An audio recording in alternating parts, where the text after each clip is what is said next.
Thank everybody for coming out here. Thank you for keeping the rain back. We appreciate you. You look beautiful out there.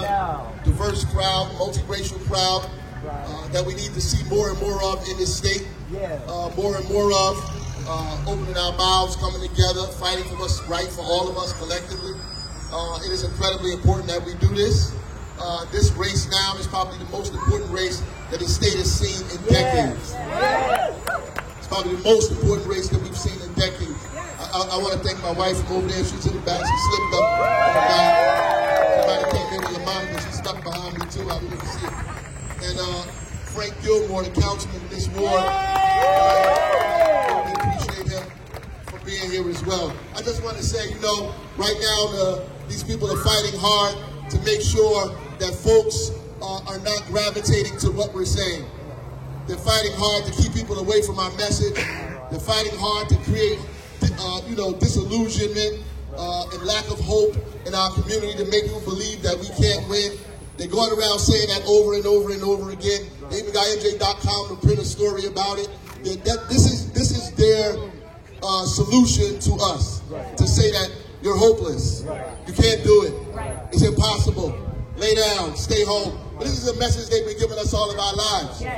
And as long as that message grows, it gives me encouragement. Because it makes me believe and understand that what we're doing is right. Because they wouldn't be doing all these things if they didn't think we could win. They wouldn't be doing all these things if they didn't think that what we were saying was actually correct. That maybe when we got power, we could separate them from their privilege. Separate them from their proximity to power. Separate them from the things that they get at our expense, right? There are a bunch of folks in this state who benefit from the fact that the rich get richer and the poor get poorer and working class people get pressure put on them every single day. There are folks who benefit, whether they're Republican or Democrat or independent, they benefit from it. These leaders all across the state benefit from having a South Jersey, a North Jersey, and a Central Jersey, having us all divided amongst one another. That these people benefit from separating us, from dividing us. But this movement brings us together. Brings us together. And that is the only way we win. That is our force. That is our power. That is the uniqueness about what we can create here. We can bring the party more voters than it has ever had in this state in a very, very long time. We can excite more people to be a part of the party more than it's ever had in a long time. All of the people that stayed home, that got disillusioned, that felt like there was no message for them, they get a chance to get excited, to put their sneakers and their boots on, to come out of their homes and go to the polls and go vote. You don't have to convince your cousins, your aunties to vote. They're more excited than you. They say, Mom, wait for me, I'm coming. Uncle, wait for me, I'll be there. You get to the voting booth, they're there waiting for you. I wanted to meet you at the voting booth because I wanted to cast my ballot today too. That's the kind of excitement we need.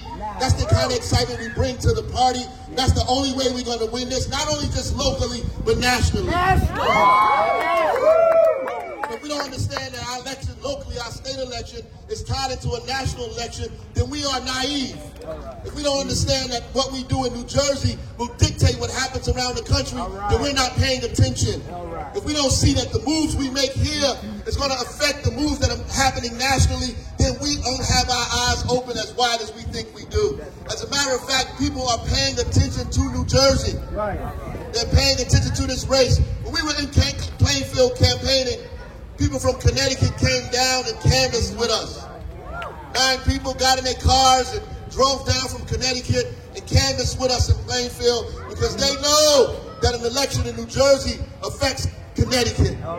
They know whatever we do in New Jersey will affect their lives, their families' lives, their neighbors' lives. It's not about some small thing, a small issue, a personal problem that they have. They understand the wider complications of what's happening in this country, and our ability to push back against it here in New Jersey has a super effect on what's happening in this country.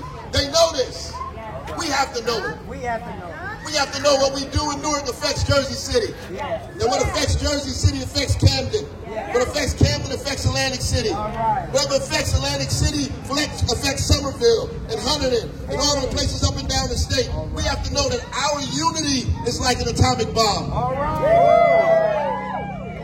That us being together by itself, just being together, scares them to death. A picture like this scares scares folks to death. Because what do they say?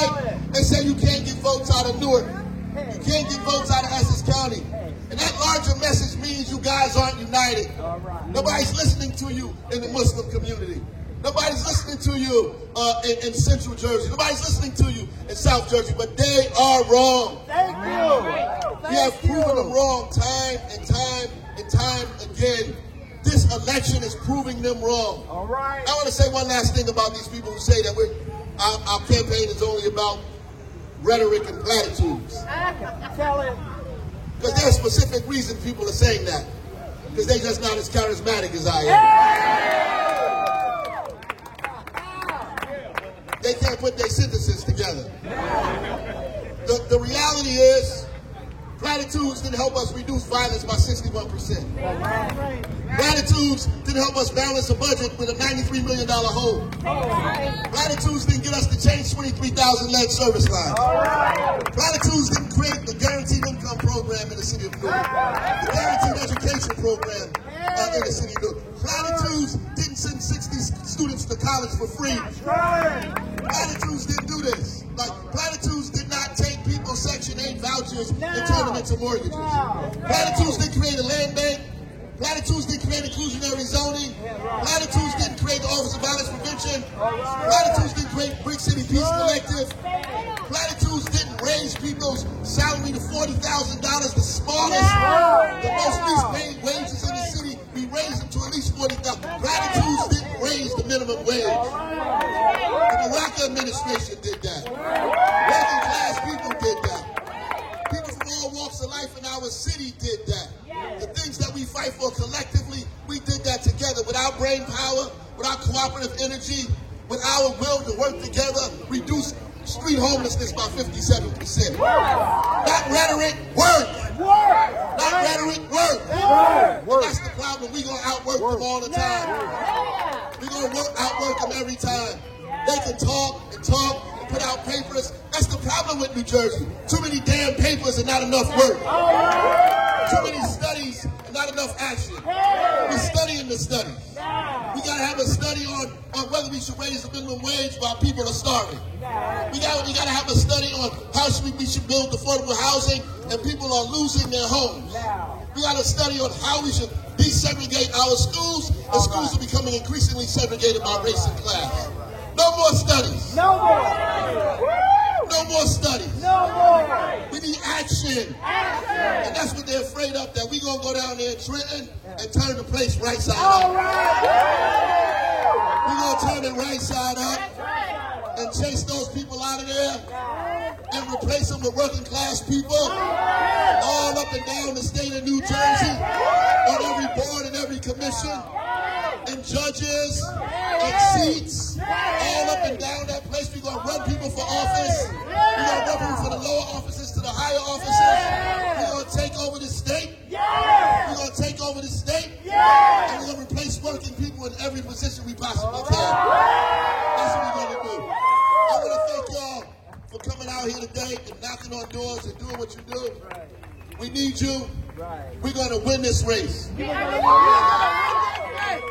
going to win this race. Somebody texted me this morning. They say MJ.com wrote that the Democratic, anonymous sources say,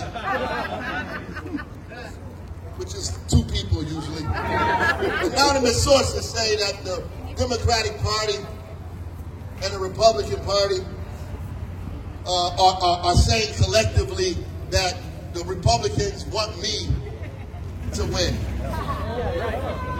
That's the only thing we agree on.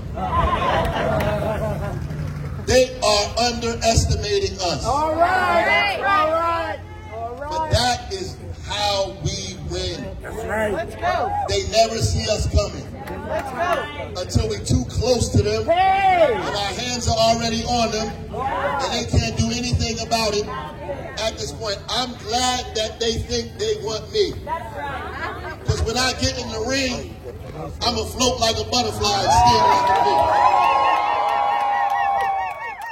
I'm glad they think that we are easy to beat. They should have a conversation with the folks that tried down in Newark. That's right. With the party bosses in the county. That's right. They should have a conversation with them who thought we were easy to beat then. And we weren't easy to beat then. You know why? Because Working Families was with us. Because 32BJ was with us. Because all these organizations here was with us. And the power of the people is stronger than the people in power. God bless y'all.